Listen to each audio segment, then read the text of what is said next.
আলী রাদিয়াল্লাহু আনহু মসজিদে খুতবা দিচ্ছিলেন। সবাই মনোযোগ দিয়ে চুপচাপ তার কথা শুনছিল। হঠাৎ কিছু মানুষ আতঙ্কিত হয়ে দৌড়ে এসে মসজিদের ভেতরে প্রবেশ করল। তখন আলী রাদিয়াল্লাহু আনহু তাদেরকে জিজ্ঞাসা করলেন, কি হয়েছে তোমাদের?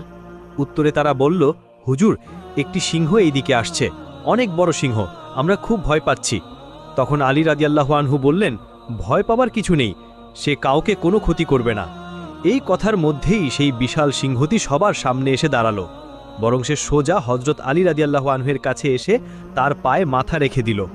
এর কিছু পরেই সেই সিংহের পেছনে পেছনে ছোট্ট একটি সিংহ শাবকও এসে হাজির হলো। তখন সবাই বুঝে গেল যে বড় সিংহটি আসলে একটি সিংহী। অতঃপর সেই সিংহীটি বলল, হুজুর, এইটি আমার সন্তান, এর বাবা এখন আর পৃথিবীতে নেই। আমি চাই আমার সন্তান নিরাপদে বেরিয়ে উঠুক, তাই আমি একে আপনার তত্ত্বাবধানে দিতে এসেছি।